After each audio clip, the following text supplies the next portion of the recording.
Hello again, Broncos Country. Welcome to the Bourbon Broncos No BS pregame podcast.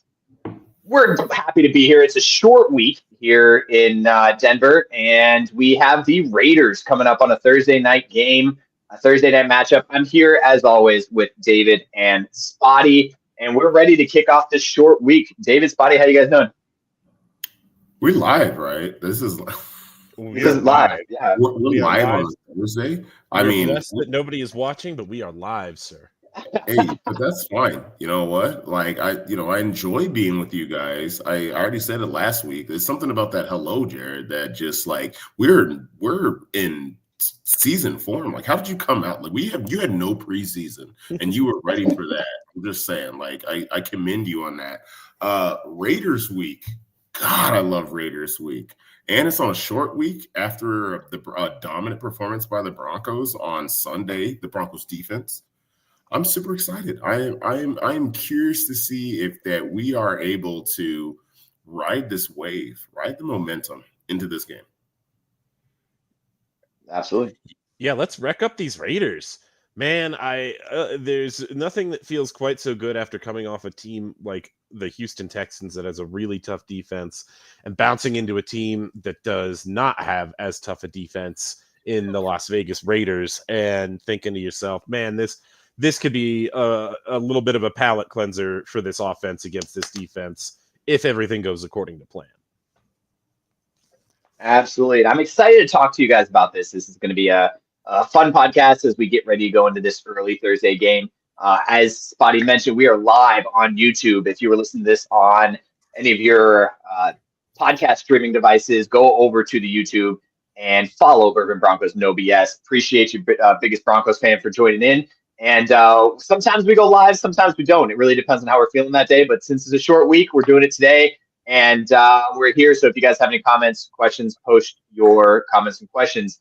But for now, David, you guys have I came in here halfway through the season. You guys have a plan here, right? Like, we have to go into something. Yeah, absolutely. Jared, we start, as we always do on the Bourbon Broncos and No BS pregame podcast, with this Denver Broncos offense against this Las Vegas Raiders defense. And guys, I want to get right into it. Let's talk about the matchup that has defined these games so often for the Broncos over the past few years. Maxx Crosby versus Broncos offensive line, let's say. And yeah, Mike McGlinchey has played pretty well against him at times in their matchup in the last year. The Broncos 2-0 against the Raiders last year, hoping for similar results this year. But Crosby, a guy who you can absolutely never count out, and a guy who does have that ability to single-handedly wreck a game. Spotty, we talked a little bit about Marcedes Lewis, the 41-year-old tight end wonder, coming in playing, I don't know, I think like 10 snaps or something last week for the Denver Broncos at 41 years of age, and helping to spring a 12-yard run on one of the early drives in the game. What do you think that they are going to do to deploy Lewis, and how are they going to use these tight ends to help contain Crosby on the edges?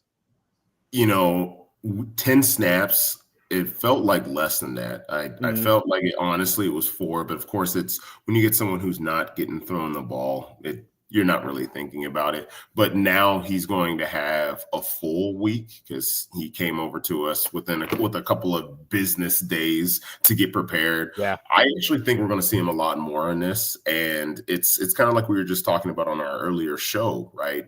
How do you stop Nick Bonitto when he's leading the league in sacks? Well, you find creative ways to make sure he's not the one who's doing the damage. And I think Marcedes Lewis is probably going to have a very busy day chipping Maxx Crosby, and I'll go ahead and tell you, Maxx Crosby is not going to like it. He's not a fan of the extra attention, and I think part of the reason that the defense for the Raiders hasn't been doing so well is because he's getting that attention. He's getting the due that he should as someone as the second, third highest paid non-quarterback in the league. Right. Yeah.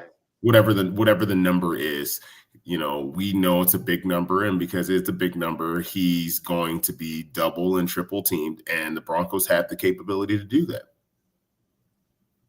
Yeah, absolutely. And I think a big part of this is, it's the same thing for the Raiders on both offensive and defensive side of the ball. There's only one player on both sides that's really doing all the work. And Brock Bowers on one side. You can make a name for Gentile, and we'll get to that in a minute. But and then Max Crosby on the other side. You stop one guy, and you can run up and down the field. There's only two people on this defense that I'm really worried about, and that's Max Crosby and Devin White. And I say this not because I wanted to draft Devin White when he was eligible to be drafted by the Denver Broncos, but I also say it because he is their leading tackler at their middle linebacking position. And he's a guy that can fill gaps, and he's going to be able to stop the run game if you allow him to. So if we can get to that second level and stop him from getting to the ball carrier, I think J.K. Dobbins and RJ Harvey have just a field day today. And I think at this point, we run at Crosby. And instead of trying to run away from him, we run at him. We double team him, and we get to the second level with running the ball to him. That's what I think is going to be the big game. But we have to be able to stick to the run game and allow RJ Harvey and J.K. Dobbins to rack up yards. There's this tweet about Devin White from I don't know, Ben Fennell. You mean Devin Bush, right? That you wanted the Broncos to draft? Because I feel like we didn't have a chance at Devin White. Oh, Devin White. Oh no, Devin White was the fifth selection in 2019. He was either way overall in 2019. So Ben Fennell, who works for CBS, their NFL coverage, tweeted this on yesterday, and it's really stuck with me. Devin White has started every game this year, double-digit tackles the last 2 weeks, and if they cut him today, I wouldn't blink. Watch the film. Like, he is that player. He is the guy who is the absolute stat compiler of a linebacker. And I don't think that this is a guy who is going to cause the Denver Broncos a ton of problems. Let's find out. But I'm not seeing. We'll see, Jared. We'll see. Okay. Well, first of all, there's no name that you're quoting in a tweet, or whatever we're calling it, an X. So you can't have double-digit tackles and say that he's not doing his job as an inside linebacker. He's not getting sacks. Okay, that's fine. That's not his job. He's not getting picks. Okay, that's not his job. His job is to fill the hole. His job is to make sure that he's not allowing yards after the first contact, and that's what he's doing. If he's getting double-digit tackles in every game, he's clearly flying all over the ball. That's like saying Hufanga. Sorry, now I'm going off on a tangent, man. You got me, David. It's like saying Hufanga is not a guy because he's getting double-digit tackles every game. Like, you can't say that. I feel like the Denver Broncos fans have watched Alex Singleton lead the league or be close to the top of the league in tackles in the last few seasons and said, we could stand to upgrade at that position pretty consistently. He's not wrong. I actually think that the second best defensive player that they have is Jeremy Chin.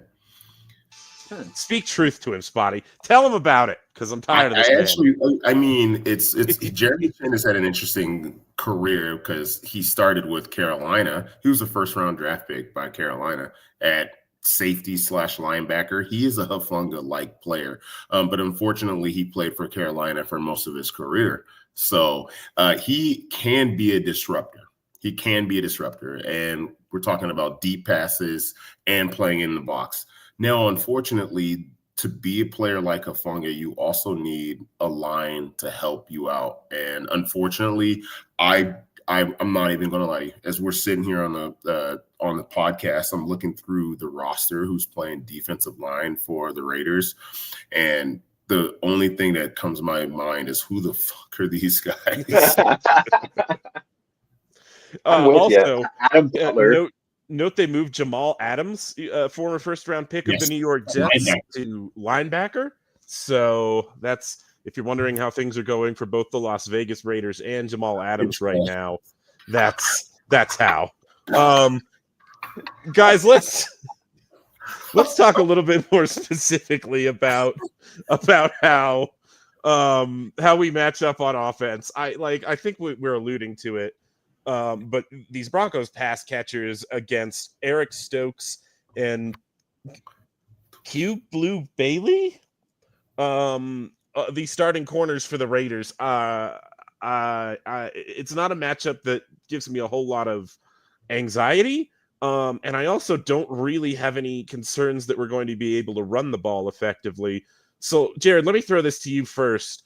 Are there any areas of concern for you for this Denver Broncos offense versus the Las Vegas Raiders defense? I honestly, my concern is the Denver Broncos offense versus the Denver Broncos offense. Yeah, just the way that we've been able to shoot ourselves in the foot in the past, especially against. I'll be honest, though, like the last time we played a pretty bad defense was the Cowboys, and we did pretty well outside of the first drive with the interception, and it was just a bad timing. You know, I think he was trying to no look a terrible pass. And it obviously got intercepted. But other than that, like we were able to score at will against the Dallas Cowboys. And I think we have a very similar type of defense here. The secondary doesn't concern me much. My question really is who's going to be the guy? I think obviously Courtland Sutton's going to be able to rack up some yards, but I think Pat Bryant in the slot is going to be able to just get whatever he wants and be able to be open throughout the entire day. But I really do believe this is a run game that I think that we need to be able to run R.J. Harvey and J.K. Dobbins up the middle to the outside at Max Crosby, away from Max Crosby, wherever we want to do.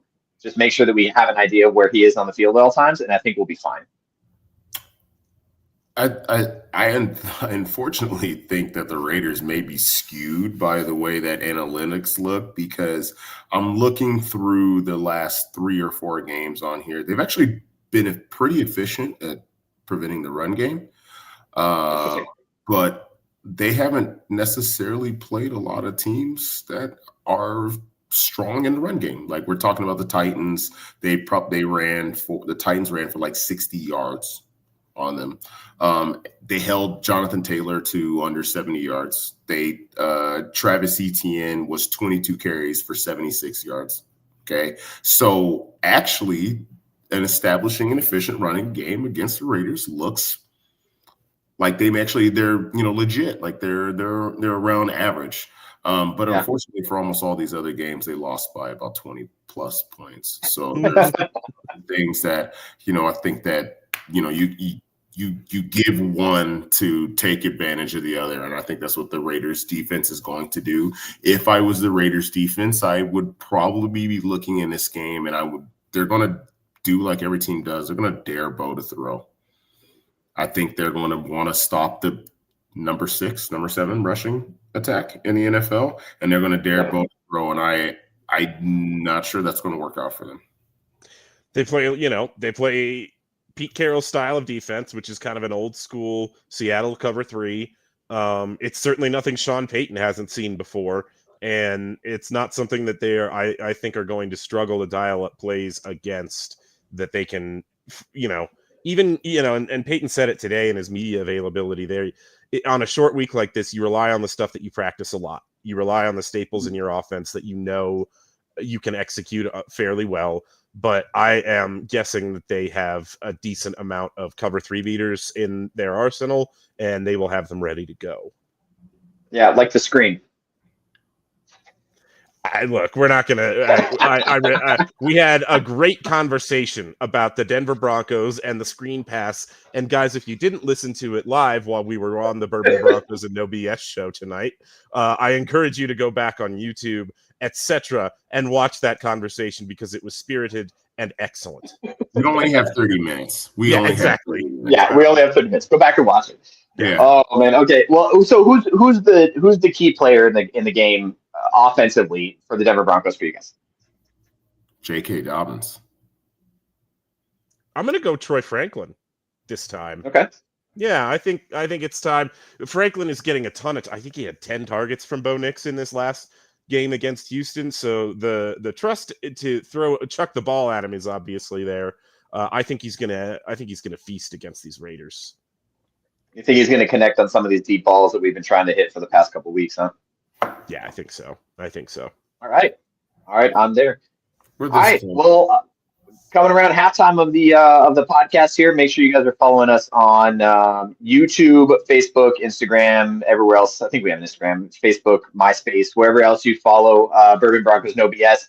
If you're listening to us on the any of your podcast streaming devices, make sure you hit the follow. Give us a comment. It helps us out a lot. And make sure you tell your friends and family that we're here and we are fun. At least we believe so. So make sure you're sharing us with as many people as possible, and then join us as on Tuesday nights we do our flagship show, Bourbon Broncos and OBS. And then here you're listening to the pregame podcast. We'll do before the game on this Thursday and any Sunday game. You'll see us at the Tailgate Talk an hour before kickoff, and then Halftime Hash, the original halftime show at halftime of every game. And then on Monday, they go live on Monday nights to do the post-game podcast. We got lots of content for you guys. And then don't forget to follow us on bourbonandbroncos.com.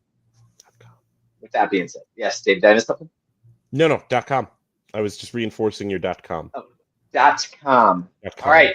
Well, with that being said, let's switch it over to our favorite thing to talk about, the Denver Broncos defense against if we can call them an offense in the Las Vegas Raiders, minus Jakobi Meyers as of today. And let's see, what do we think about this offense versus our number 1, number 2 defense in the league? 3, actually. I think we're 3 right now. But it's like one of those weird, Houston still won. Interesting. And one random is 2.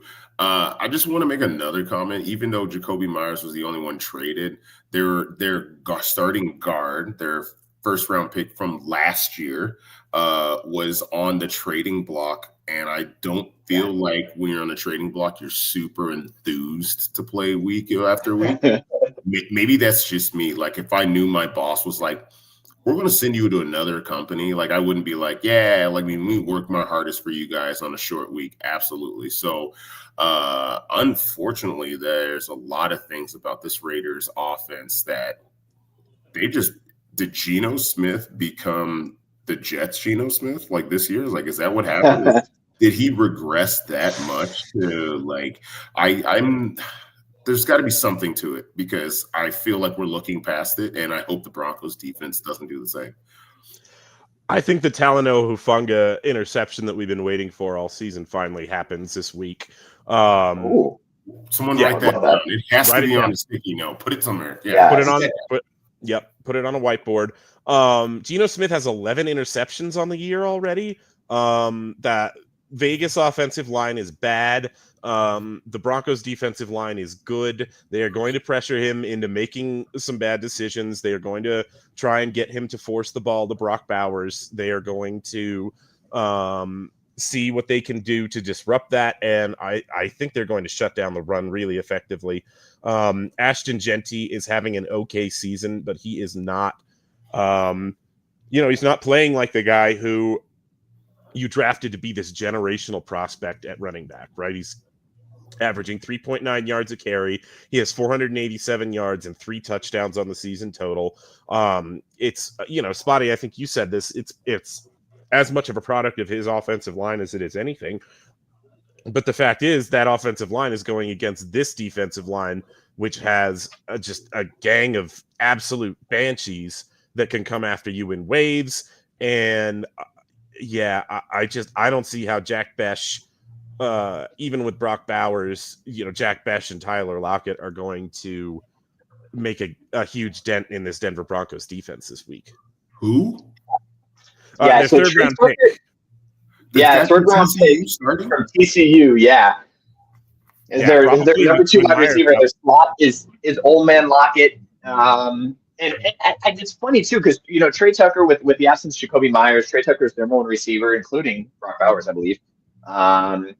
In yards. This matchup just feels too easy. And I don't want to say that. It's hard because their offensive line they have 2 second-year guys on their right side. Their right guard and right tackle is Spotty was saying, their right guard was on the trade block. And then their right tackle, both second-year guys going against Cooper, Zach Allen, Jonathan Franklin Myers, and then Nick Bonito on the other side against Forsyth, who we also know. No, it's Stone Forsyth. This is a different one from the Gators. So, they're not playing very well on the defensive line. I foresee another huge sack numbers on this game. And I don't – the problem right now is I would love to say, here goes Nick Bonito with another 3. It's going to be any of them. If they try to double team Bonito, then Allen's going to get through. If they try to, or Cooper's going to come in on the other side. There's no way that they can double team every single one of them. we have a mismatch at every level, on every position on the defensive line. And it's just going to be havoc for Geno Smith to try to get the ball off. And Genty's probably going to have a rough time running the ball because he's going to get hit 2 yards behind the line of scrimmage half the time. You didn't even talk about Greenlaw, our second level. Like he was one of the people who was in on those goal line plays against Houston too. And then of course, 𝐏𝐫𝐞 also. We need to touch him. What are the injuries that we need to look for in this game, David? Brandon Jones and Riley Moss, the Broncos didn't practice at all yesterday. They had what's allowed to be called a simulated practice. So basically they're allowed to turn in a report of which players would have practiced if they'd had a practice on a short week. They had Riley Moss and Brandon Jones both listed as did not participate yesterday.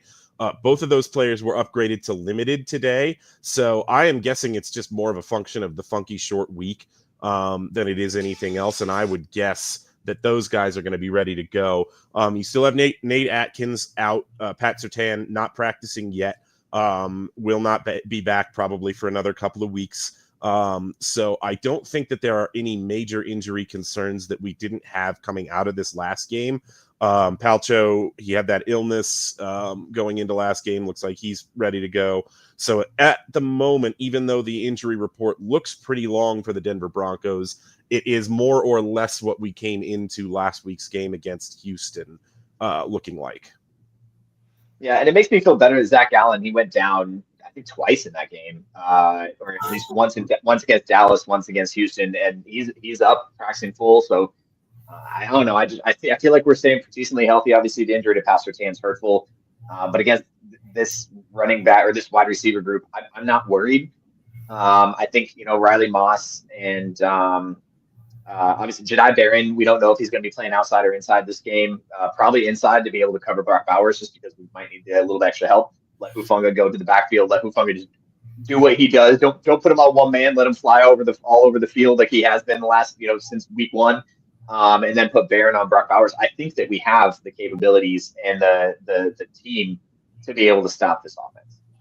You know what I really actually see potential for the Broncos is because of the athletes that we have, and that I have a feeling now Greenlaw is going to play more snaps in this game than he has in the last couple, obviously barring the game that he was suspended. We're going to see there's going to be a guy that's going to go to Brock Bowers, and I guarantee there's going to be someone who floats to the side that he goes to. And I think that's what we're going to take, because even Pat Surtain's pick six last year was the fact that we had someone that was short on Brock Bowers, and then Pat just happened to be on another man that was deep and picked it off and ran it back, right? I could see them I'm not saying tricking, but almost playing with Geno in that regard. I mean, like, we know where your number one option is, and we think that we can take it away. So we're going to force Geno to throw to the Trey Tuckers, the whatever Becks, or 𝐁𝐫𝐿 Becks, or whatever his name is. This particular. Yeah, I don't see anything, barring something like a big play that we just missed, a big missed tackle. And we haven't really talked about Ashton Gentry. Like, I think he is one of those players that can break out, and he can break a run and break a couple tackles. But I feel like the defense that we have is such a good swarm to the ball, like defense, that I don't think we're going to have that issue with Gentry. And as long as we can keep him to under 50 to 70 yards on the game, I think that this game is easily handled defensively. Yeah. He's going to do his damage in the passing game. If we talk about this on Tuesday of next week and we say Gentry had 6 catches for 40 yards or something like that, that's where he's going to do his damage. I don't believe it's going to be in the run game. Interesting. He just doesn't have a line to run behind. It's really what it comes down to. But he can catch the ball. That is something that they just haven't been taking advantage of. And if you've been paying attention to the Broncos defense over the entire year, if there's a spot where you might be able to get a touchdown, it's going to be running your running back out of the backfield. Hopefully it's Alex Singleton that's on him, and then you just let him beat him outright. The Alex Singleton hate is real right now from Spotty. Amen. The frustration. I wouldn't say hate. The Alex Singleton frustration. Yeah, well, again, this last week, it was another fucking play where a running back or a tight end is just running with the ball down the seam, and who's the guy that's chasing him and was closest to him when he caught it? It was Alex Singleton. The biggest play for Schultz. Yeah, the 40-yard play for Schultz. Yeah, that was against exactly. He's not going to beat you. We know he's not a world beater. If the man is in front of you and he's see ball, get ball, Alex is going to win most of the time.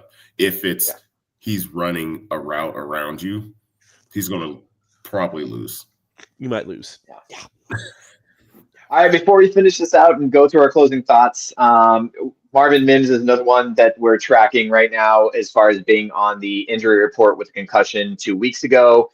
With this being a short week, we don't know if he's going to play yet. He was limited in the practice that didn't happen, but on the injury report that was released by the Denver Broncos, he was listed as limited, and according to the concussion protocol for the NFL, it looks like that counts. He's as long as he does some sort of football moves, which means the doctors have to be there, watch him do a bunch of football moves, make sure he doesn't do anything crazy. And there's no reports coming out of Valley saying that's what happened. So I think he has an opportunity to practice in full next week or tomorrow, and then being Wednesday, and then play on Thursday. I don't know if that's what the Denver Broncos are going to do, or if they're just going to kind of sit him out and let him rest an extra week before we bring him into the Kansas City Chiefs the following week. But anything from special teams that's got you guys, like I know there was some concerns with the guy that we brought up from the practice squad fumbling the punt last week. Other than that, I think our special teams wasn't terrible. The blocked kick, I mean, the guy that blocked the kick has the most blocked kicks in the league right now, so I'm not even blaming our special teams for that. And the guy he beat was Quinn Miners on that play, so I don't know. Yeah. Sometimes I don't think that's going to repeat. Right. No. So, all right, well, let's go into closing thoughts here as we wrap up the pregame podcast. Let's start with you, David. What you got? It's really cool to go into a game like this that you'd think, reasonably your team should win. And then if they do, they're 8-2, and you've got 2 wins left in the season by week 11 to get yourself to 10, and that's a really cool place to be. We've been saying it, we'll keep saying it. It's not perfect, lots of stuff to work on still. But man, it's such an interesting position that this team is in, almost like without enough fanfare, because they haven't been winning the games the way we want them to win them in a lot of ways, and it feels like there hasn't been enough attention paid to the fact that this team is 7-2, and man, it's cool. All right, David, give it to your score prediction in your closing thoughts. Score prediction time, guys. I think the Broncos win this game fairly comfortably in the end.